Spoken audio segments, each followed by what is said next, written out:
হে আমার চুয়াডাঙ্গা জেলার সর্বসাধারণ মানুষ, আমি তোমাদেরকে একটা আহ্বান জানাতে চাই, ওঠো, সচেতন হও, একটাবার মুষ্টিবদ্ধ হাত করে শপথ গ্রহণ করো, আল্লাহর প্রতি বিশ্বস্ত, আল্লাহর প্রতি বিশ্বস্ত আমানতদার শাসক আমরা নিয়োগ করব।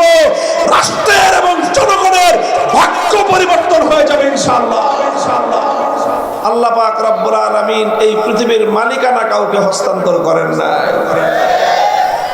সুতরাং মালিক যেহেতু আল্লাহ, এই জন্য আল্লাহ এভাবে বলেছেন, ইম্মাক্কান্নাহুম ফিল আরদি, আমার মালিকানাধীন ক্ষমতা যদি আমি কাউকে দান করি, ক্ষমতা কাউকে দেওয়ার মালিকও কে?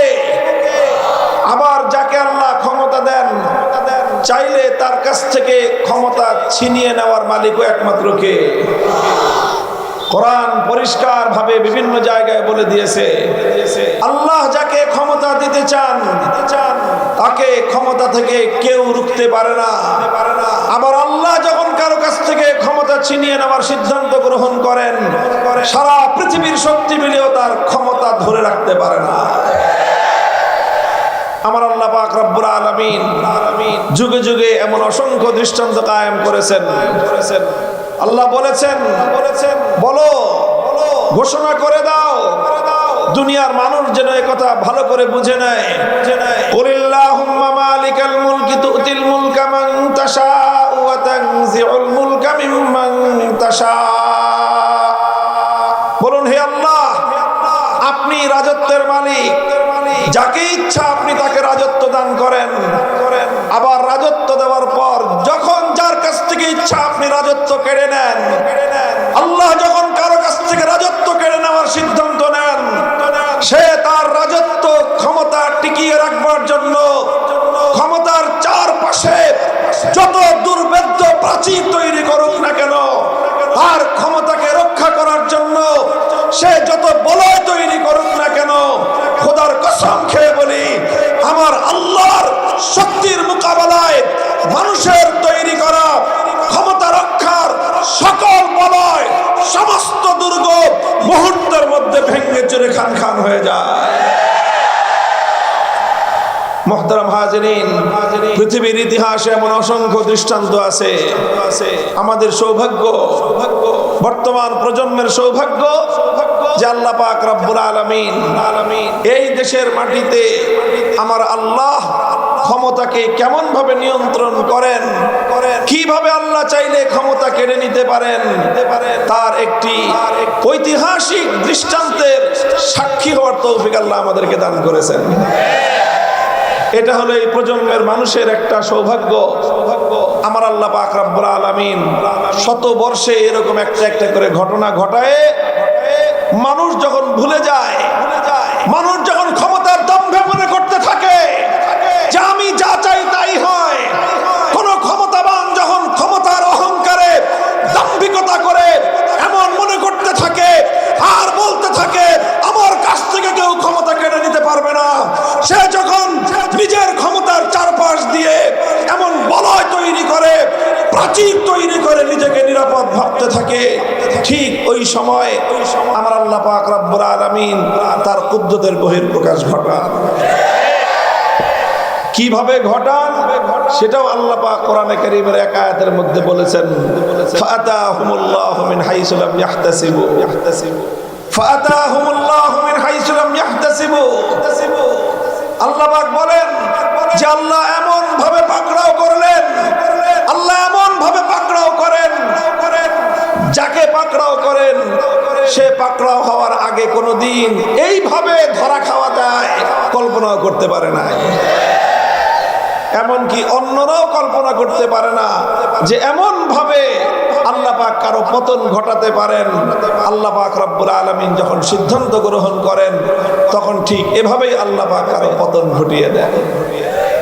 মুহতারাম হাজিরিন, কাজেই পরিষ্কার ক্ষমতার মালিক, ওনার ক্ষমতার মালিক, রাষ্ট্রের মালিক, জমিনের মালিক একমাত্র কে?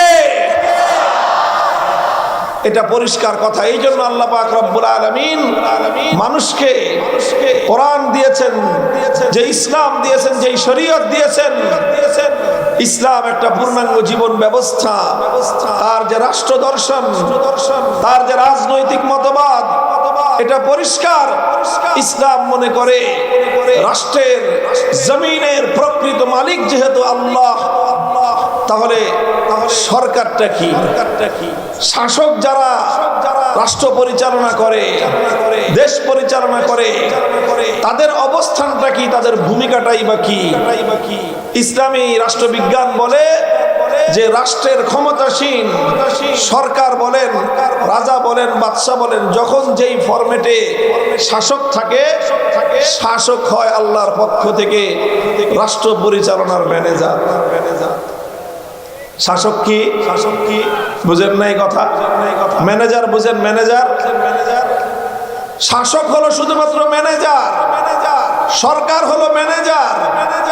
আমাদের অনেকের বিভিন্ন ধরনের প্রতিষ্ঠান থাকে, ব্যক্তি মালিকানাধীন অথবা যৌথ মালিকানাধীন, মিল, কারখানা, ফ্যাক্টরি, প্রতিষ্ঠান, ব্যবসা প্রতিষ্ঠান থাকে। এই সকল ব্যবসা প্রতিষ্ঠান, মিল, কারখানা পরিচালনা করার জন্য মানুষ নিজেদের নিজস্ব বিভিন্ন ধরনের কর্মকর্তা কর্মচারী নিয়োগ দেয়, আর গোটা সকলকে পরিচালনা করার জন্য একজন ম্যানেজার নিয়োগ দেয়। তো দেখা যায় যে ব্যবসা প্রতিষ্ঠানে, মিল, কারখানা, ফ্যাক্টরি যাবতীয় কার্যকলাপ ম্যানেজারই ডিল করে। কাউকে পণ্য বিক্রি করতে হলে ম্যানেজার করে, কারো কাছ থেকে কিছু কিনে সেটাও ম্যানেজার কেনে, কাউকে যখন মূল্য পরিশোধ করে তো ম্যানেজার টাকা দিয়ে দেয়। সকাল থেকে সন্ধ্যা পর্যন্ত সব কার্যকলাপ ম্যানেজারই নিজে সহস্তে এটা ডিল করে এবং পরিচালনা করে। এটা করতে করতে কখনো যদি কোনো ম্যানেজার নিজের এই যেই প্রতিষ্ঠানে সে চাকরি করে, হঠাৎ করে যদি সে নিজেই এই প্রতিষ্ঠানকে নিজের মালিকানাধীন মনে করে আর নিজেকে যদি প্রতিষ্ঠানের মালিক ভাবা শুরু করে, আপনারা বলেন প্রকৃত মালিক এই ম্যানেজারের সাথে কেমন আচরণ করবে? ঘাটটা ধাক্কা ধরে বের করে দিবে,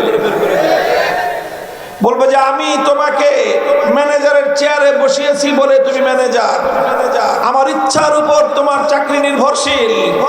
মুহতারাম হাজিরিন, এই জন্য ম্যানেজার চাইলেই সে তার প্রতিষ্ঠানের মধ্যে সবকিছু করতে পারে না, বরং তাকে সবসময় মালিকের ইচ্ছা এবং অভিপ্রায়টাকেই লক্ষ্য রাখতে হয় এবং মালিকের নির্দেশনা বাস্তবায়ন করার জন্যই ম্যানেজার তার কার্যকলাপ করতে বাধ্য থাকে।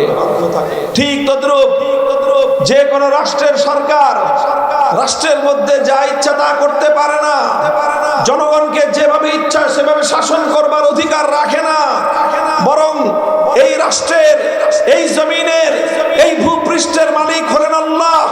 আল্লাহ পাক তার মাখলুককে পরিচালনা করার জন্য, মানুষকে শাসন করার জন্য নিয়ম দিয়েছেন, রুলস দিয়েছেন, রেগুলেশন দিয়েছেন। আল্লাহ পাক রব্বুল আলামিন নীতিমালা দিয়েছেন। রাষ্ট্রের সরকার আল্লাহর পক্ষ থেকে ম্যানেজার হিসেবে আল্লাহ প্রদত্ত সেই নীতিমালাগুলো জনগণের উপর প্রয়োগ করতে বাধ্য। আল্লাহর বিধানকে উপেক্ষা করে সরকারের পক্ষে জনগণকে শাসন করার জন্য নিজস্ব কোনো খোদাদ্রোহী আইন তৈরি করবার অধিকার নাই। এটাই হলো ইসলামের সাথে অন্য সকল রাজনৈতিক মতবাদের সবচেয়ে বড় পার্থক্যের, মৌলিক পার্থক্যের জায়গা এটা। ইভেন গণতান্ত্রিক যে মতবাদ রয়েছে, গভর্নমেন্ট অফ দ্য পিপল তারা বলে, ইসলাম বলে গভর্নমেন্ট অফ দ্য আল্লাহ। আল্লাহর ইচ্ছায় রাষ্ট্র শাসন সরকার পরিচালনা করবে, আল্লাহর বিধান অনুযায়ী সরকারকে রাষ্ট্র পরিচালনা করতে হবে। আল্লাহর বিধানের বাইরে গিয়ে শাসন কার্য পরিচালনা করার অধিকার কোন সরকারকে আল্লাহ দান করেন না। মুহতারাম হাজিরিন, এটা একটা মৌলিক কথা আমি বললাম। এই জন্য আল্লাহ বলছেন, আমি যেহেতু ক্ষমতার মালিক, ইম্মাক্কান্নাহুম ফিল আরদ আই কাওয়াইনাহুম ফিল আরদ ওয়া আতাইনাহুমাস সালতা। আল্লাহ বলতেছেন, আমি যখন ঈমানদারদেরকে রাষ্ট্র ক্ষমতা প্রদান করি, আমি যখন তাদেরকে ক্ষমতার মসনদে আসীন করি, আমি আল্লাহ প্রদত্ত ক্ষমতা প্রাপ্তির পর ইমানদারদের আচরণ কেমন হয়, তাদের কার্যকলাপ কেমন হবে। আল্লাহ বললেন চারটি কাজ অগ্রাধিকারের ভিত্তিতে তারা সর্বপ্রথম পরিচালনা করবে। আকামুস সালাত, নামাজ কায়েম করবে, যাকাত ব্যবস্থা বাস্তবায়ন করবে, আমর বিল মারুফ, সৎ কাজের আদেশ জারি করবে, ওয়া নাহা আনিল মুনকার, যাবতীয় অন্যায় এবং পাপাচারের বিরুদ্ধে তারা নিষেধাজ্ঞা জারি করবে। এই চার কাজ করা এটা আল্লাহর পক্ষ থেকে নির্দেশিত। যে কোনো ইমানদার ক্ষমতাসীন হওয়ার পর সে যদি আসলে ইমানদার হয়ে থাকে, আল্লাহর কোরআনে যদি সে বিশ্বাসী হয়ে থাকে, তাহলে এই কার্যক্রমগুলো পরিচালনা করা তার জিম্মাদারি আর দায়িত্ব। মুহতারাম হাজিরিন, মনে করতে পারেন অনেক মানুষ যে নামাজ কায়েম করা, যাকাত ব্যবস্থা বাস্তবায়ন করা, এগুলোর জন্য আবার সরকার লাগে না, বা এগুলো সরকারের দায়িত্ব হবে কেন? ইসলামের দুশ্মনেরা, ইহুদি খ্রিস্টানরা, তারা দীর্ঘ শতাব্দীর পর শতাব্দী পরিশ্রম করে করে, মেহনত করে করে, ষড়যন্ত্রের মাধ্যমে ইমানদারদের মন মগজের মধ্যে কিছু বিভ্রান্তি তৈরি করতে সক্ষম হয়েছে। তার মধ্যে অন্যতম একটা বিভ্রান্তি হলো এইটা যে সাধারণ মানুষরা এখন মনে করে নামাজের সাথে, রোজার সাথে সরকারের কি সম্পর্ক? আমার নামাজ আমি পড়ব, আমার যাকাত আমি দিব, এটার সাথে রাষ্ট্র এবং সরকারের কি সম্পর্ক থাকতে পারে? এটাই হলো ব্যাপকভাবে সাধারণ মানুষের ধারণা। এটা সম্পূর্ণ ভুল ধারণা, বিভ্রান্ত ধারণা। কোরআন এই ধারণাকে সমর্থন করে না, বরং কোরআন বলে সরকার ক্ষমতায় আসার পর, রাষ্ট্র ক্ষমতা পাওয়ার পর ইমানদারদের প্রথম দায়িত্ব হবে আল্লাহর জমিনে আল্লাহর নামাজের ব্যবস্থা বাস্তবায়ন করা, গরিব দুঃখী মেহনতি সাধারণ মানুষের অর্থনৈতিক নিরাপত্তা নিশ্চিত করার জন্য যাকাত ব্যবস্থা বাস্তবায়ন করা। এই জন্য মুহতারাম হাজিরিন, নামাজ একদিকে যেমনি ভাবে মুমিনের পরকালীন মুক্তির শর্ত, হাদিসের মধ্যে নবী আকরাম সাল্লাল্লাহু আলাইহি ওয়াসাল্লাম বলেছেন মিফতাহুল জান্নাতিস সালাহ, জান্নাতের চাবি হলো নামাজ। নামাজ কি? জান্নাতের চাবি। চাবি ছাড়া যেমন তালা খুলে না, নামাজ ছাড়া এই হাদিস দ্বারা বোঝা যায় জান্নাতে যাওয়া সম্ভব নয়। তো এই জন্য মুমিনের পরকালীন মুক্তির গ্যারান্টি, পরকালীন মুক্তির নিশ্চয়তা যেমন দেয় নামাজ, আর সূরাতুল হজ্জের 41 নম্বর আয়াত দ্বারা বোঝা যায় নামাজ শুধুমাত্র পরকালীন মুক্তির নিশ্চয়তাই দেয় না, যেই নামাজ ইমানদারদের পরকালীন মুক্তির নিশ্চয়তা প্রদান করে, সেই নামাজ মুমিন মুসলমানদের, ইমানদারদের ইহকালীন মুক্তি এবং সমৃদ্ধিরও গ্যারান্টি এবং নিশ্চয়তা প্রদান করে। খলিফাতুল মুসলিমিন ওমর ফারুক রাদিয়াল্লাহু তাআলা আনহু, আমরা জানি বিশ্ব বিজয়ী মহানায়ক, ইসলামী ইতিহাসের সফলতম রাষ্ট্রনায়ক। শুধু ইসলামী ইতিহাস নয়, বরং বিশ্ব ইতিহাসের যদি সেরা 10 জন রাষ্ট্রনায়কের নাম লিখতে বলা হয়, তাহলে কোন ঐতিহাসিক, যে কোনো ধর্মের লোক হোক, সে যদি নিরপেক্ষ বিশ্লেষক হয়, খলিফা ওমরের নাম বাদ দিয়ে 10 জন বিশ্ব শাসকের নাম লিখতে পারবে না। খলিফা ওমর আটলান্টিক মহাসমুদ্রের তীর থেকে আফ্রিকার গহীন জঙ্গল পর্যন্ত অর্ধেকটা পৃথিবী তিনি শাসন করেছিলেন, সাফল্যের স্বাক্ষর রেখেছিলেন, অনন্য সমৃদ্ধি অর্জন করেছিল তার যুগে এই পৃথিবী। কিভাবে তিনি এমন সাফল্য অর্জন করেছিলেন? তার সাফল্যের পিছনে মূল তার কি কার্যকারিতা ছিল, কিসের? তো তিনি যে সকল মৌল নীতির উপরে ভিত্তি করে রাষ্ট্র পরিচালনা করতেন, তার মধ্যে একটা নীতির কথা বুখারী শরীফের মধ্যে বর্ণিত হয়েছে হাদিসের কিতাবে। খলিফা ওমর রাদিয়াল্লাহু তাআলা আনহু শাসনকালে তিনি একবার রাষ্ট্রীয় যত বড় বড় দায়িত্বশীল আছেন, প্রাদেশিক গভর্নর, এবং বিভিন্ন এলাকার শাসক তাদের নামে রাষ্ট্রীয় ফরমান জারি করলেন। খলিফার পক্ষ থেকে রাষ্ট্রীয় ফরমান, সেই ফরমানের ভাষ্য বুখারীর হাদিসের মধ্যে বর্ণিত হয়। খলিফা ওমর লিখলেন, আম্মা বাদ আইয়ুহাল বুলাত ইন্না আহাম্মা উমুরিকুম ইনদি আস-সালাহ ফামান হাফিজাহা ফাহুয়া লিমা সিওয়াহা আহফাজ ওয়া মান দাইয়াহা ফাহুয়া লিমা সিওয়াহা আদিয়াউ। হে খেলাফতের শাসকবর্গ, গভর্নর বৃন্দ, আমি বলছি আমার দৃষ্টিতে তোমাদের সবচেয়ে গুরুত্বপূর্ণ দায়িত্ব হলো নামাজ কায়েম করা। কারণ যেই সরকারি কর্মকর্তা, যেই গভর্নর, যেই শাসক সঠিকভাবে নামাজ কায়েম করবে, ফাহুয়া লিমা সিওয়াহা আহফাদু, সে রাষ্ট্রের অন্যান্য সকল দায়িত্ব পালন করার ক্ষেত্রে আরো বেশি সফল কাম হবে।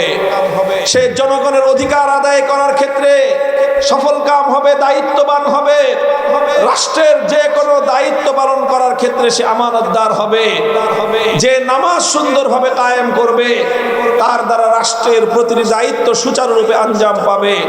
ওয়ামান দাইয়াহা, আর যেই দায়িত্বশীল নামাজকে নষ্ট করবে, নামাজের দায়িত্ব যথাযথ পালন করবে না, নামাজ কায়েম করার ক্ষেত্রে গাফলতি করবে, ফাহুয়া লিমা সিওয়াহা আহফাদু আদিয়াউ, তাকে যেই দায়িত্বই প্রদান করা হবে সেই দায়িত্বে সে আমানতদারের পরিবর্তে সে খেয়ানত করবে। জনগণের দায়িত্ব দেওয়া হলে জনগণের হক মেরে খাবে। তাকে যদি গম বন্টনের দায়িত্ব দেওয়া হয় গম চুরি করবে। তাকে যদি ব্রিজ নির্মাণ করার দায়িত্ব দেওয়া হয়, ব্রিজ নির্মাণ করবার সময় বাঁশের বদলে, রডের বদলে বাঁশ দিবে। তাকে যদি রাস্তা নির্মাণ করার দায়িত্ব দেওয়া হয়, রাস্তা নির্মাণ করার সময় আলকাতরার পরিবর্তনে কেরোসিন তেল ঢেলে রাখবে। এটা খলিফা ওমরের ভাষ্য। তিনি এমনিতেই সফলতা পান নাই। মুসলমানরা অর্ধেকটা পৃথিবী এমনিতেই শাসন করে নাই। জাতি, ধর্ম, বর্ণ নির্বিশেষে গোটা বিশ্ববাসীকে 1000 বছর পর্যন্ত নিরাপত্তা দিয়েছে। 1000 বছর পর্যন্ত মুসলমানরা সকল ধর্মের মানুষকে শান্তি, শৃঙ্খলা, উন্নতি, সমৃদ্ধি দান করেছে। এমনিতেই করে নাই। যেই সকল নীতিমালার উপর ভিত্তি করে গোটা বিশ্ব জুড়ে ইসলামী সোনালী শাসনের ইতিহাস রচিত হয়েছিল, তার অন্যতম একটা মৌলিক নীতি ছিল এই: রাষ্ট্র ব্যবস্থায় সকল দায়িত্বশীলগণ নামাজ কায়েম করার ক্ষেত্রে তারা যত্নশীল ছিলেন। আল্লাহর কোরআন তো বলেছে এই জন্যই, ইন্নাস সালাতা তানহা আনিল ফাহশাই ওয়াল মুনকার, নামাজ মানুষকে অন্যায় অশ্লীল কাজ থেকে বিরত রাখে। এই জন্য রাষ্ট্রীয় দায়িত্বশীলরা যদি নামাজ কায়েমে তৎপর হয়, একজন সচিব যদি তার সচিবালয়ের নামাজ কায়েম করে, তার অধস্তন কর্মকর্তাদেরকে নিয়ে, কর্মচারীদেরকে নিয়ে নিয়মিত সে যদি নামাজ কায়েম করে, একজন যে কোনো কমিশনের কর্মকর্তা, যে কোনো অফিসের বস, সে যদি তার অধীনস্থ সকল রাষ্ট্রীয় কর্মচারী কর্মকর্তাদেরকে নিয়ে, ইমানদারদেরকে নিয়ে সে যদি নামাজ কায়েম করে, গোটা রাষ্ট্রযন্ত্রের মধ্যে যদি আল্লাহর গুরুত্বপূর্ণ বিধান নামাজের উপর সুচারুরূপে দায়িত্ব আঞ্জাম পাওয়া হয়, আল্লাহর কোরআনের উপর আস্থা রেখে জাতিকে আমরা আশ্বস্ত করতে পারি, ইনশাআল্লাহ সেই জাতি শুধুমাত্র পরকালীন ভাবে নয়, ইহকালীন ভাবেও সমৃদ্ধির উচ্চ শিখরে পৌঁছতে পারবে। দুর্নীতি থাকবে না, চুরি বাটপারি থাকবে না, জনগণের অর্থ সম্পদ লুটপাট হবে না, জনগণের অধিকার হরণ হবে না। মানুষের অধিকার সেই শাসক নিজের পিঠের উপর জনতার খাদ্যের বোঝা বহন করে জনতার দুয়ারে দুয়ারে পৌঁছে দেবে। আর যেই শাসক, যেই দায়িত্বশীল আল্লাহর বিধান, ঈমানের পরে আল্লাহর পক্ষ থেকে আরোপিত সবচেয়ে গুরুত্বপূর্ণ বিধান নামাজের ব্যাপারে যারা গাফলতি করবে, মনে রাখবেন তার দ্বারা কোনোদিনও জনগণের দায়িত্ব পালন করা সম্ভব হবে না। এটা সাধারণ কমন সেন্সের বিষয়। এটা সাধারণ যুক্তির বিষয়। যেই ব্যক্তি আল্লাহর সঙ্গে গাদ্দারি করতে পারে সে মানুষের সঙ্গে কোনোদিন বিশ্বস্ত হতে পারে না। আবার বলছি, লক্ষ্য করে সূত্রটা বুঝেন। বলেন, আপনারাই বলেন, জবাব দেন। কোন ব্যক্তি যদি এমন হয় বাবার সঙ্গে গাদ্দারি করে, কোন ছেলে যদি বাবার সঙ্গে গাদ্দারি করে, কোন সন্তান যদি তার গর্ভধারিণী মায়ের সঙ্গে বিশ্বাসঘাতকতা করে, সেই সন্তানের দ্বারা তার ভাই বোন অধিকার পেতে পারে? বলেন, আপনাদের কি ধারণা? আরে ভাই, যেই সন্তান বাবার প্রতি বিশ্বস্ত থাকতে পারে না, যে সন্তান মায়ের প্রতি বিশ্বাসঘাতকতা করতে পারে, আল্লাহর কসম খেয়ে বলি, সেই সন্তানের দ্বারা কোনদিন তার ভাই প্রাপ্য হক পেতে পারে না, বোন প্রাপ্য অধিকার পেতে পারে না, এলাকাবাসী তার দ্বারা তার কাছ থেকে তাদের প্রাপ্য অধিকার কোনদিন পেতে পারে না। তো এটা যদি আমাদের সাধারণ যুক্তিতে ধরে, আপনারা পারলে কেউ দেখায় দিয়েন যে বাবার সঙ্গে গাদ্দারি করেছে, ভাইয়ের হক আদায় করে, মায়ের সঙ্গে বিশ্বাসঘাতকতা করে বোনের হক আদায় করে, এরকম একটা মানুষ পৃথিবীতে খুঁজে পাবেন না আপনি। তাহলে বাবা মায়ের ক্ষেত্রে বিশ্বাসঘাতকতা আর গাদ্দারির কারণে যদি একটা মানুষ সম্পর্কে আমরা এই পরিণামে আমরা এই সিদ্ধান্তে আসতে পারি যে বাবার সঙ্গে গাদ্দার সন্তান, মায়ের সঙ্গে বিশ্বাসঘাতক সন্তান ভাই বোনের প্রতি কোনোদিন দায়িত্ব সচেতন হতে পারে না, তাহলে এই কথাটা কেন আমাদের বুঝে আসে না? আল্লাহর যে বান্দা আল্লাহর সঙ্গে গাদ্দারি করতে পারে, আল্লাহর সঙ্গে বিশ্বাসঘাতকতা করতে পারে, আল্লাহর বান্দা জনগণের অধিকার তার দ্বারা কোনোদিন আদায় হওয়া সম্ভব নয়। এই জন্য হে আমার চুয়াডাঙ্গা জেলার সর্বসাধারণ মানুষ, আমি তোমাদেরকে একটা আহ্বান জানাতে চাই, ওঠো, সচেতন হও, একবার মুষ্টিবদ্ধ হাত করে শপথ গ্রহণ করো, আল্লাহর প্রতি বিশ্বস্ত, আল্লাহর প্রতি বিশ্বস্ত আমানতদার শাসক আমরা নিয়োগ করব। রাষ্ট্রের এবং জনগণের ভাগ্য পরিবর্তন হয়ে যাবে ইনশাআল্লাহ। ইসলামের শত্রুরা হুঁশিয়ার সাবধান। চুয়াডাঙ্গা জেলা ওলামা পরিষদ জিন্দাবাদ, জিন্দাবাদ, নারায়ে তাকবীর। এই জন্যই আমার আল্লাহ পাক রব্বুল আলামিন মুসলিম শাসক, মুসলিম সরকার, ইমানদার বিশ্বাসী মানুষ যখন ক্ষমতায় আসবে, আল্লাহ তাদেরকে দায়িত্ব দিয়েছেন, সর্বপ্রথম নামাজ কায়েম করো, সমাজ থেকে 80% দুর্নীতি বন্ধ হয়ে যাবে ইনশাআল্লাহ। আজ আমার বাংলাদেশ, এদেশের জনগণ মাথার ঘাম পায়ে ফেলে তিল তিল করে দেশ এবং জাতিকে উন্নত এবং সমৃদ্ধ করছে। আমি আমার এই রাষ্ট্রকে নিয়ে যথেষ্ট অ্যানালাইসিস, যথেষ্ট গবেষণা, পর্যালোচনা, পর্যবেক্ষণ আমরা করি। আমরা দেখেছি বিগত প্রায় 80 বছর ধরে, কত বছর আমরা ব্রিটিশের জাতাকল থেকে স্বাধীনতা অর্জন করেছি 1947 সাল। আজ 80 বছর অতিক্রান্ত হতে চলেছে। 24 বছর পশ্চিম পাকিস্তানি খান পাঠানদের শাসন, এরপরে 71 থেকে 2025 55 বছর দেশীয় শাসক বর্গের রাষ্ট্র পরিচালনা।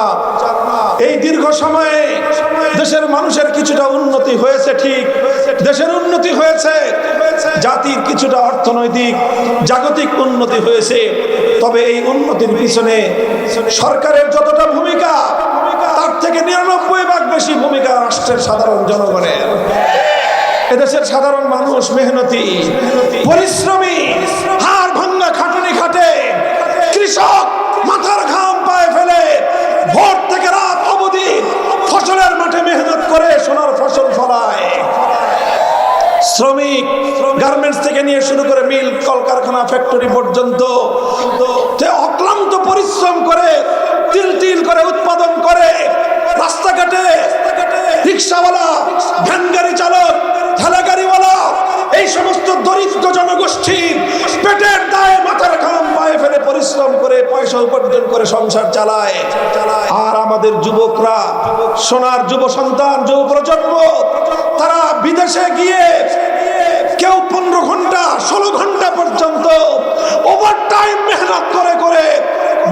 থেকে রেমিটেন্স পাঠায়। এই সকল রেমিটেন্স যোদ্ধাদের লড়াই আর কৃষকদের মাঠে মেহনত করার ফসল, শ্রমিকদের কলকারখানায় এই অক্লান্ত পরিশ্রম, আর এইভাবে দিন মজুরদের মেহনতের মাধ্যমে অর্থ উপার্জিত হয়। আর সরকার কি করছে? সরকার কৌশল করেছে, পলিসি নির্ধারণ করেছে জনগণের কাছ থেকে কিভাবে এখান থেকে পয়সা সরকারের কোষাগারে নিবে, তার নানা রকম ফন্দি ফিকির আছে।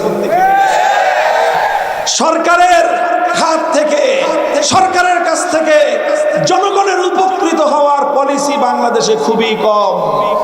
বরং সকল পলিসি হলো জনগণের কাছ থেকে সরকারের কোষাগারে যাবে। কিভাবে যাবে, এই ধরনের সব পলিসি এখানে আছে। গরিবরা রাষ্ট্র চালাচ্ছে, মেহনতি মানুষরা এই দেশটাকে চালাচ্ছে। আমি হাতে আঙ্গুলে দেখায় দিয়ে দিতে পারবো, কলমে, হাতে কলমে আপনাদেরকে। এদেশের বড় বড় শিল্পপতি যারা আছে, অধিকাংশ ক্ষেত্রেই রাষ্ট্রকে তারা সহযোগিতা করে না। অধিকাংশ শিল্পপতিরা ট্যাক্স ফাঁকি দেয়, সরকারকে ট্যাক্স দেয় না। ব্যাংকগুলো থেকে শত শত কোটি, হাজার হাজার কোটি টাকা নিয়ে অধিকাংশ শিল্পপতি যারা বড় বড় বিশাল টাকা পয়সার মালিক, বাড়ি গাড়ির মালিক, এরা প্রায় সকলেই এদের যে অ্যাসেটের চেয়ে এদের লায়াবিলিটি বেশি। অর্থাৎ এদের যা সম্পদ, সেই সম্পদের চেয়ে এদের ঋণ বেশি। আমি বলে দিলাম, আপনারা হিসাব মিলে দেখেন। যারা সমাজে সচেতন আছেন তারা এই কথা আরো ভালো করে বলতে পারবেন। তারা ঋণ নেয়, এই বড় লোকরা ঋণ নেয়। ঋণ নিয়ে দামি দামি 3 কোটি, 4 কোটি, 5 কোটি টাকা দামের গাড়ি হাঁকায়। নিজের জন্য একটা গাড়ি, বিবির জন্য একটা গাড়ি, 2 ছেলে মেয়ের জন্য আরো 2টো গাড়ি। এক বাড়িতে 5টা গাড়ি, মানুষ হলো 4 জন। মানুষ হলো 4 জন, 5টা গাড়ি হাঁকায়। বাড়ি আছে 3টা 4টা পড়ে আছে। অসংখ্য অগণিত টাকার মালিক তারা। দেখতে দেখা যায় আয়েশি বিলাসী জীবন যাপন করে। খবর নিয়ে দেখবেন এক একজনের ব্যাংক লোন, ব্যাংক ঋণ কত? কারো 3000 কোটি টাকা, কারো 4000 কোটি টাকা, কারো 5000 কোটি টাকা। ওর বাপদাদার 14 পুরুষের সম্পদ বিক্রি করলেও ওই ঋণের ধারে কাছেও হবে না। এভাবেই চলছে লুটপাট। এই ব্যাংকগুলোতে টাকা আসে কোত্থেকে?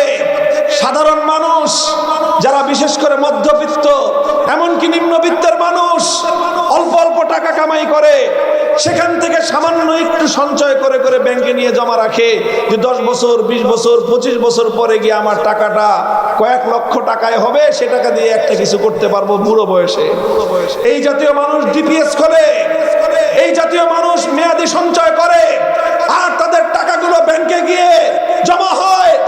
আর হাজার হাজার লক্ষ লক্ষ দরিদ্র মধ্যবিত্ত মানুষের টাকাগুলো ব্যাংকে জমা হওয়ার পরে কোনো এক শিল্পপতি, কোনো এক দুর্নীতিবাজ, কোনো এক কালো টাকার মালিক ব্যাংকে এসে ব্যাংকের ম্যানেজার এবং ব্যাংকের ম্যানেজমেন্টকে তাদেরকে ম্যানেজ করে, তাদেরকে ঘুষ দিয়ে, তাদেরকে উৎকোচ দিয়ে হাজার হাজার কোটি টাকার লোন স্যাংশন করে নিয়ে যায়। মুহতারাম হাজিরিন, বলছি কারণ এগুলো কেমনে পারে?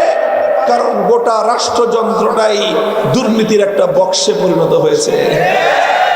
দুর্নীতি না করলে রাষ্ট্রযন্ত্রের এই বক্সের মধ্যে ঢুকে ভালোভাবে কাজও করা যায় না। আজ এই অবস্থা, এই কারণে আজ আমাদের এই দশা, লাঞ্ছনা এবং জিল্লতির জীবন যাপন করছি আমরা।